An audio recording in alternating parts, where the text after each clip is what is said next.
Hey guys, welcome back to my channel. শুরু করছি আজকের নতুন ভ্লগ। আমরা কিন্তু চলে এসেছি ইছামতি নদীর একদম কাছে। আর এই দেখো, এখানে কিন্তু আই লাভ টাকি লেখাটাও রয়েছে। চলে এসেছি হোটেলের সামনে।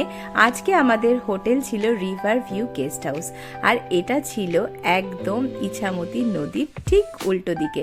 এই দেখো, সামনে রয়েছে ইছামতি নদী, আর ওই যে দূরে রয়েছে বাংলাদেশ। হোটেলের কিছু ফর্মালিটিস রয়েছে, সেগুলো ওরা দেখে নিচ্ছিল, তারপর যাব আমরা আমাদের রুমে। আজকে রুমটা ছিল আমাদের 3 তলাতে। এখানে কিন্তু কোনো লিফট ছিল না, তাই আমাদের সিঁড়ি দিয়েই উপরে উঠতে হয়েছিল। তারপর এই করিডোরের মধ্যে দিয়ে গিয়ে কিন্তু আমাদের রুমে ঢুকতে হয়েছিল। আর রুমটা ছিল বেশ সুন্দর। দেখো, এই হচ্ছে আমাদের রুম। রুমে ছিল একটা বেশ বড় বেড, আর দুজন বসার মতো ছিল। এই যে সোফাটা ছিল দুজন বসার মতন। আর এই রুমের মূল আকর্ষণ কি, চলো দেখাচ্ছি। এই যে এই ব্যালকনিটা ছিল এই রুমের মূল আকর্ষণ। দেখো, ব্যালকনি থেকে জাস্ট ভিউটা দেখো, কি অপূর্ব। সামনে ইছামতি নদী, আর তার সামনে রয়েছে বাংলাদেশ। দারুণ লেগেছে এই ব্যালকনিটা। আর দেখো, এখানে ছোট্ট একটা টিভি রয়েছে, আর এখানে মিরর দেওয়া ছিল। এই রুমের ভাড়া কিন্তু ছিল 1,500 করে। চলো, রুম দেখা হয়ে গেছে। আমরা কিন্তু এবার যাচ্ছি বাজারে। হ্যাঁ, বাজারে গিয়ে আমরা ইলিশ মাছ কিনবো। কিনে কিন্তু এখানে একজনের কাছে আমরা সেটা রান্না করতে দেবো। তাই সবাই মিলে একদম চলেছি বাজারে। আর দেখো, পাশ দিয়ে বয়ে চলেছে নদী।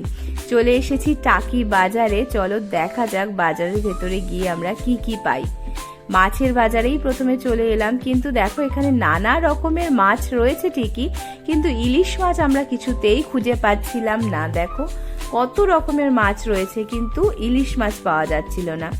অনেকগুলো দোকান ঘোরার পর যখন এই দাদার কাছে এলাম, ইনি কিন্তু বললো এনার কাছে রয়েছে, বাট ফ্রিজারে রাখা রয়েছে, সেখান থেকে উনি এনে দেবে। তাই আমরা কিছুক্ষণ অপেক্ষা করলাম। তারপর দেখো, এই দাদা কিন্তু নিয়ে এসেছে কিছু ইলিশ মাছ। এই দেখো, সব ফ্রিজারের মধ্যে ছিল বলে দেখো কিরকম শক্ত হয়ে গেছে। প্রথমেই আমরা ওজন করে নিলাম মাছটা। এটা ছিল 850 মতো প্রায় ওজনটা হয়েছিল। আর এত শক্ত ছিল মাছটা যে ওনাকে বারবার জলের মধ্যে ডুবাতে হচ্ছিল মাছটা। দেখো,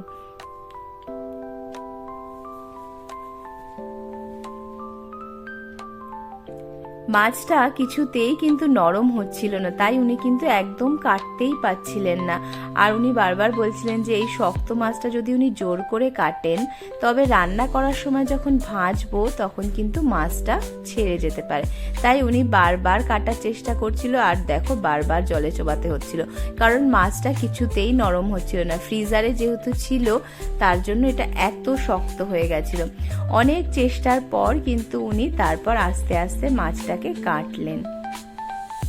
দেখো, তাও হচ্ছে না, আবার ওনাকে জলে চোবাতে হয়েছে মাছটা।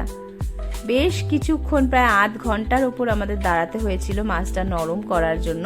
তারপর উনি আস্তে আস্তে এই যে কেটে দিয়েছেন। দেখো, পিসগুলো কিন্তু বেশ বড় হয়েছে। আর একটা মাছেই কিন্তু আমাদের হয়ে গেছে, যেহেতু আমরা 6 জন ছিলাম। দেখো, এই যে এরা কিন্তু সবাই মাছটাকে অবাক হয়ে দেখছে। চলো, মাছ কেনা আমাদের হয়ে গেছে, এবার যাওয়া যাক। আর দেখো, শুধু কি মাছ কিনলে হবে, এরা এদিকে টক দই আর সর্ষে পাউডারও কিনতে গেছে, কারণ দই ইলিশ হবে যে আজকে। চলো, টোটোতে উঠে পড়েছি। এবার আমরা যাব সেই দাদার দোকানে, যেখানে আমরা মাছটা বানাতে দেবো। এই যে এই দাদার দোকানে আমরা মাছটা রান্না করতে দিয়েছি। উনি এই পুরো মাছটা রান্না করে দেবেন এবং 150 টাকা নেবেন তার বিনিময়ে। আমাদের স্নান করে আমরা ফ্রেশ হয়ে নিয়েছি। এবার কিন্তু আমরা যাব খেতে। চলো, ওনাকে 2টোর সময় টাইম দিয়েছিলাম যে 2টোর মধ্যে আপনি খাবারটা রেডি করে রাখবেন। তো উনি 2টোর মধ্যে খাবারটা রেডি করে রেখেছেন। আমরা ফ্রেশ হয়ে এবার কিন্তু আমরা যাচ্ছি খেতে। আর দেখো, সামনে নদীটা যে কি অপূর্ব লাগছে দেখতে, সে আর কি বলবো। আর দেখো, ভারতের পতাকা ওখানে দুলছে। আর এই দাদার দোকানে এসে দেখলাম এখানে কিন্তু চাটনি বসিয়েছেন উনি। আর এদিকে ইলিশ মাছটাও প্রায় হয়ে গেছিল রান্নাটা।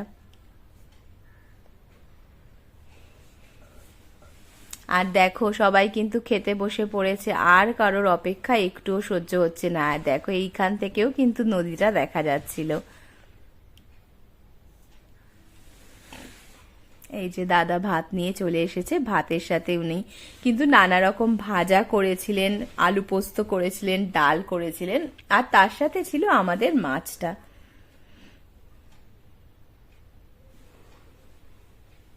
আর এই দাদা কিন্তু ইলিশ মাছের তেলটাও রেখে দিয়েছিলেন, এই দেখো। আর কিন্তু মাছের মুড়ো আর লেজাটা একদম কড়া করে ভেজে দিয়েছিলেন, সেটা কিন্তু আমরা কড়মড় করে একদম খেয়েছিলাম ভাতের সাথে। আর এই যে দেখো চলে এসেছে ইলিশ মাছের দই ইলিশ, সর্ষে পোস্ত দিয়ে দই ইলিশ। অপূর্ব রান্না করেছিল সেই দাদা, সত্যি আমরা যে কি ভালো খেয়েছি সে আর কি বলবো। বাচ্চাগুলো পর্যন্ত এত ভালো খেয়েছে যে তার বলার মতো নয়। তারপর শেষ পাতে কিন্তু চাটনি আর পাঁপড়টাও ছিল। খাওয়া দাওয়া কমপ্লিট হয়ে গেছে, দারুণ খেয়েছি, অসাধারণ, জাস্ট বলার মতো নয়। আর দেখো এদের খাওয়ার পরে কিন্তু আবার কিছু জুসও খেতে হবে। চলো সবাই সুস্থ থেকো, ভালো থেকো, দেখা হবে আবার পরের ভ্লগে, টাটা।